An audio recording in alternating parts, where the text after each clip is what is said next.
Time to talk up the Gators here at the Voice of College Football. Recruiting is first at hand, but of course, the team hits the practice field for spring practice coming up in mid-March. We got David Waters on the line from Gators Breakdown. Of course, you got to catch him on your favorite audio platform or right here on YouTube. Again, Gators Breakdown for all your Florida football content. David, how's it going? Pretty good. Counting down those days till spring practice. Get a little bit of real football finally to talk about under Billy Napier instead of the transition and recruiting. We'll actually get to talk a little bit of real football coming up in a couple of weeks. Yeah, we're going to take you position by position and get the rundown here in just a second. But again, an eye toward 2023 always. Maybe some Dan Mullen detractors would take a wink, wink at that. But 2023, of course, Billy Napier trying to put together a class that's even going to do better than 7th in the SEC, number 16 for 2022. Aaron Gates is in the fold as a commit. That's one. And a big weekend from some boys from Jacksonville coming. Yeah, hometown Mark. So, of course, I'll be keeping a close eye on those guys from Jacksonville. But midweek visit already on March 1st, the first day guys were able to come on campus. Florida hit the ground running. Eugene Wilson, a 4-star wide receiver, comes in and says Florida grew up his favorite team. He had a friend who grew up a Florida fan, so he kind of gravitated towards Florida. He'd been waiting for a Florida offer. He visited it on the very first day he possibly could. Returns out of that visit very good for Florida. Even my good friend Corey Bender at On3 put in a prediction that he expects Eugene Wilson, the 4-star wide receiver, to commit to Florida eventually. He has visits to Georgia and Alabama set up coming up in March as well. But growing up a Gator fan, you hope that's enough for Florida to get him in the fold there. But yeah, Mark, you mentioned right here in my hometown of Jacksonville. Heavy eye on Jacksonville. We just for some top-notch athletes, top-notch prospects there, starting with Trayon Webb out of Trinity Christian, 4-star running back there. He had listed a bunch of top schools. I believe it was around 8. I believe when he announced top 8 schools and Florida wasn't on that list, he said Florida called him right after. The news staff called him right after they saw that list. And communication has been nonstop since then. I expect Florida to really get into the mix there for Trayon Webb. Another one, defensive lineman from Westside Jacksonville, Jordan Hall. I think Florida's setting themselves up in a great position for him as well. And then quarterback Sharif Denson out of Bartram Trail here in Jacksonville as well. Florida's probably got some guys higher on the board right now. I mean, look, but he's a top, if I can remember off the top of my head, Mark, he's at least a top 200 player, but a top one, I think around a top 150 player, but Florida has even higher. Their eyes are set even higher at the cornerback position, starting with Cormani McLean here from the state of Florida. So, but Denson even said his parents grew up Gator fans. He followed the Gator program, being in Jacksonville, being in close proximity to the school there. So maybe a little bit of slow playing there, but I think we'll see. He said he has not talked to Corey Raymond yet. Florida's defensive back coach that they got from LSU. So you wonder if communication, but he'll be visiting this weekend as well, making that short trip from Jacksonville. So you wonder, what happens there. As I said, Florida, AJ Harris, another cornerback that Florida has higher on the board as well, I would imagine there. So you kind of maybe wait and see a little bit with Denson and maybe kind of see where that one goes. And Tony Mitchell as well. There's 2 5-star cornerbacks from the state of Alabama, Tony Mitchell, AJ Harris, that Florida's going to be in the mix for too. So might be a little bit of slow playing going on right there. But then, Mark, you move forward just a bit as well. Notre Dame commit Keon Keeley. He's a 5-star edge rusher. He's visiting this weekend as well. 5-star athlete from IMG, Samuel Mpemba, is going to be visiting. Another Jacksonville kid, Grayson Howard, from a linebacker from the area, 4-star.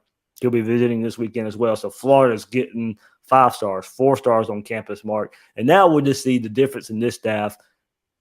You got the number. You got the high number of 5-star, 4 stars on campus. Can you build a foundation? Can you build a relationship so you can close in December and February of next year? Spring practice is on the way in Gainesville mid-March. We're just a couple of weeks away. We got David Waters, our best source possible for Florida football. You got to join him and the rest of the crew there at Gators Breakdown right here on YouTube. Or if you want to listen only, pick out your favorite audio platform, Gators Breakdown.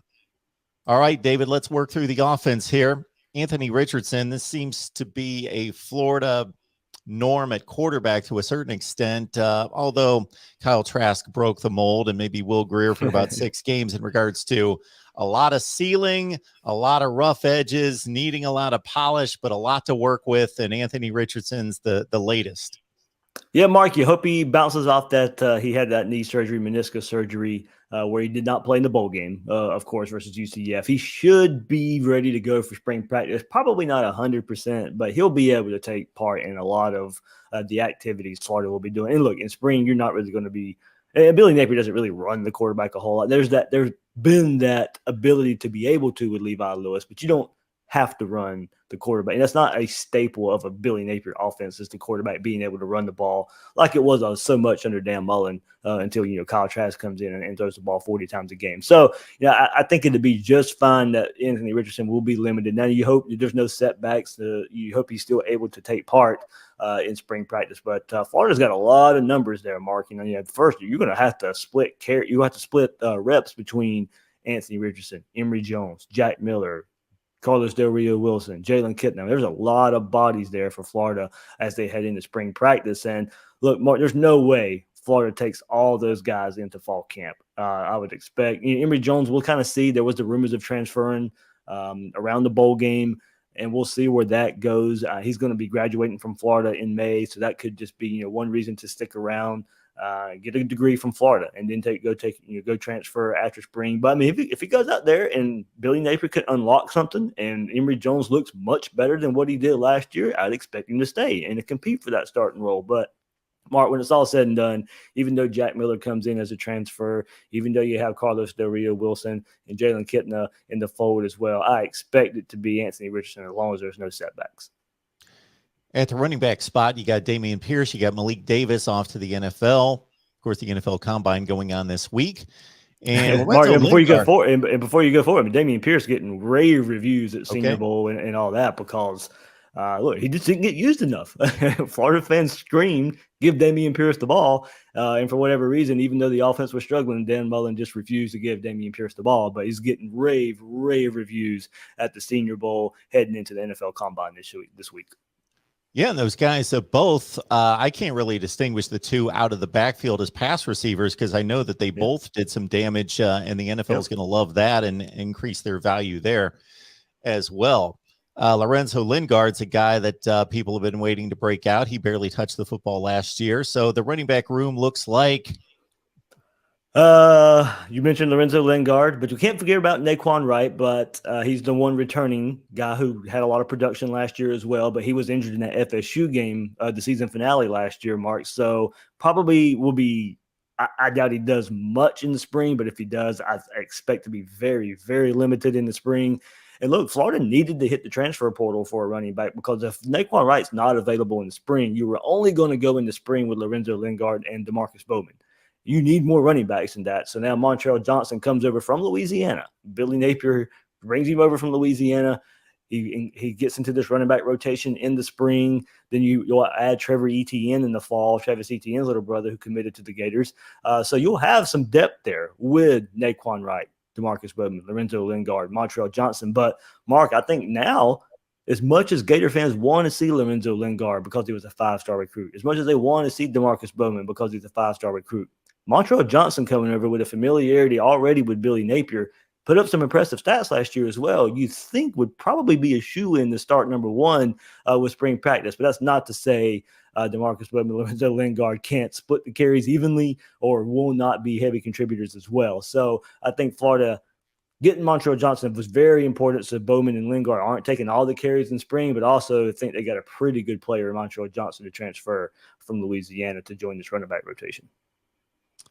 David, let's move it over to the wide receiver position. Jacob Copeland, he is going to do his best to impress NFL scouts as well. He's gone, set us up at wide receiver. I was looking at Justin Shorter's name and not remembering whether he's gone or he's back. He is back, Mark. He had that scary injury in the bowl game versus UCF right there at the end of that game. And we had him on the Gator Collective, which is a NIL collective run by the fan base, and I was able to host an event with him and asked him about that injury. He said all is good. He is expected to be recovering fully, but he said there's a few minutes right there at the end of that UCF game. He doesn't remember at all. So it was a scary situation. They had to cart him off the field toward the end of that game, but all was good there for Justin Shorter, who had very, very similar stats to Jacob Copeland last year. Jacob Copeland left Florida, transfers to Maryland, but Justin Shorter, yeah, I mean he's going to be the leader of the group, as I said, led Florida last year with very similar stats as Jacob Copeland. And then behind him, you probably look at Trent Rittemore, Xavier Henderson. That'd be your top 3 wide receivers as you go into spring, as you probably go in the fall next year as well. Whittemore, Henderson have played a lot of football the last couple of years. So Shorter, Whittemore, Henderson, there's your top 3 receivers. And then you have contributors and Jamarcus West and Jaquavion Frazier did some nice things last year as well. And then Marcus Burke also, who had didn't have a whole lot of stats last year, but when he did, he made them really count, Mark, with big catches down the field, in particular that South Carolina game last year. So Florida's really got to find some depth, some more proven depth behind Shorter, Weston, and Frazier's or Henderson. When you look at that, I'm still waiting for that Xavier Henderson to kind of break out, maybe live up to that high recruiting profile that Florida so desperately needs at that wide receiver position, Mark, because I don't know if they have that one go-to guy yet. I don't know if they have that one burner guy yet. There's the guys have potential to be that, but we're still waiting, and spring practice will be the first time we get to see that because Billy Napier's offense, it'll be run focused. It'll be I won't necessarily say run heavy, but you're probably looking anywhere from 55 to 60% run and then hit some big passes in the passing game with using play action based off of that run. So you're going to have receivers that are able to beat some one-on-one coverage when the coverage is really looking for Florida to run the ball. Go beat your man on the play action pass, get down the field. That is where I see somebody like maybe Marcus Burke, Xavier Henderson really being able to come and show their worth there at the wide receiver position. Get your Gators take right here on YouTube or on your favorite audio platform with David on Gators Breakdown. Of course, Kyle Pitts turned in his first season in the NFL. That's like a once-in-a-generation type player. But Kenmore Gamble turned in a nice season last year. Tight end, where do we stand there? Well, he's off to UCF. He transferred to UCF. Okay. So Kenmore Gamble transfers to UCF. Florida's last game in the bowl game. So he goes and transfers to Florida's last opponent there. But Keon Zipper returns for Florida. And then you look at it, Mark, and Billy Napier likes to use 2 tight ends. Really, really likes to use 2 tight ends a lot with his offense there. So you got Jonathan Odom, Gage Wilcox, Nick Elksness coming along, and then athletes that you'll be able to add in the fall. I know we're talking about spring here, but you'll eventually add Tony Livingston and Hayden Hanson to the fold in the fall as well. So some numbers there for Florida, 5 tight ends, but you're bringing 4 into spring camp. Or your spring practice with Zipper, Odom, Wilcox, Elkson. So these guys are going to have to show the ability to block.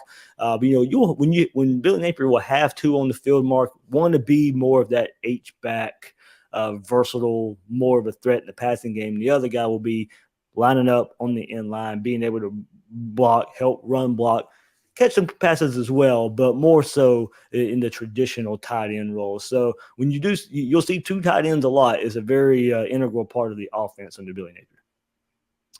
David, you mentioned some of the 2022 signees. 3 are on campus. They're all on the defensive side. And if you look at the offense, for the most part, a big thrust along the offensive line. As you take us through the offensive line, do we expect these guys to make a push? You mentioned Livingston.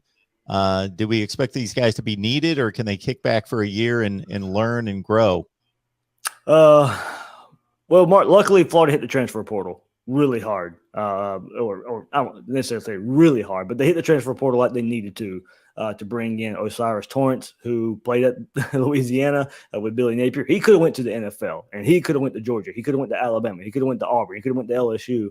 He chose to follow Billy Napier there to Florida. He'll be a shoe-in to come in and start right away. Some question, probably rather guard or tackle. I would say guard is where he's mostly played there, and I can't imagine you come to Florida and try and learn a new position for a new team in your quote-unquote money year of going to the NFL. I think you probably play where you're a little more comfortable, especially with the competition rising as well. But was one of the top offensive line transfers in the portal. he's able to come to Florida. As I said, he'll be one of the starting 5 for sure, as long as everybody stays healthy there. But good to get him in along an offensive line that has just struggled in recent years, Mark, to share the culture of Billy Napier, to know what to give the rest of the offensive linemen, let them know what to expect under Billy Napier in this offense that he's bringing with him to Louisiana or to Florida from Louisiana. Richard Garage will return at the other tackle spot there at left tackle. I'm hearing great things about him there, and the staff really likes his potential there. You hope Ethan White can stay healthy. He's probably been one of, if not Florida's most consistent, best offensive lineman in the last couple of years, but just getting injured, has trouble staying on the field. You hope he can stay there at one of the guard positions. More than likely, I'm thinking Osiris Torrance at right guard, Ethan White at left guard, Richard Garage at left tackle. And then you figure out, the right side, Josh Braun, I think, would be a nice fit at the right tackle position to take over for Gene Delance last year. And then Kingsley Eguaquan's got that center spot wrapped up as well as he returns from his first full start season last year. So, Mark, they bring a lot of experience back if you want to start looking at your starting 5. But behind that, Florida's really got to get some depth built along the offensive line. Can Michael Tarquin take another step and maybe even push for a starting role? He's one guy I'm kind of looking there, maybe even pushing for a starting role, but looking for more from Richard Leonard, Austin Barber, Cameron Waits, who is another transfer from Louisiana. Mark, he's only played, I think, 2-3 years of football altogether and was a freshman last year at Louisiana.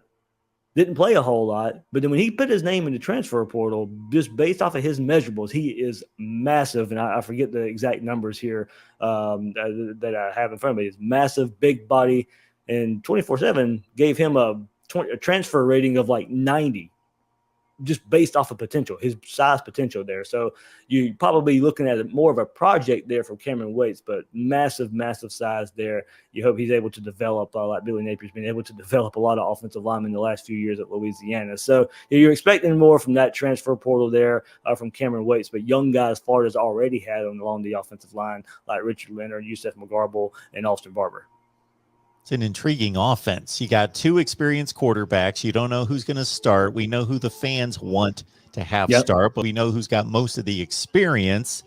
And he wasn't supposed to be back. We had kind of resigned that he was off and running. You got a couple staples along the offensive line, but and then the wide receiver core seems to be set along the front, but then the running back position, a lot of talent there with a couple 5 stars and some production coming back. But a lot of questions, a lot of reasons to check out David and the crew here in the coming weeks on Gators Breakdown as we go through spring practice that starts in mid-March. My goodness. Yeah, Mark, that's the thing. And, kind of just, trying to fit it to the template of whatever Billy Napier's offense is going to be. And, like I said, it's a lot of one running back, 1 tight end sets, or 1 running back, 2 tight end sets there. So it's going to be more of a physical style. He's going to want to run the ball to open up the offense. That's not to say he won't go past the ball, 40 times if they need be.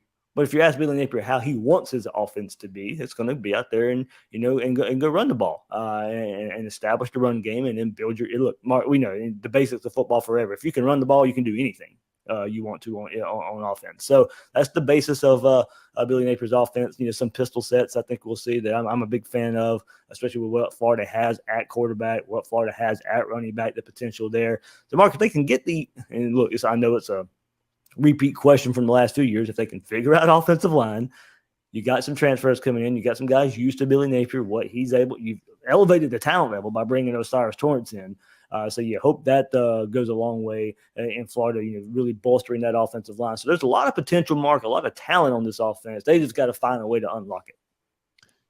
David, we know you're running around like a crazy man. Appreciate you stopping by as always, and hopefully we can get you back to check out the defense. Yeah, Mark, that'd be a fun one there. Most of the recruited talent that under Dan Mullen, most of the big-time recruiting talent's been on that side of the ball.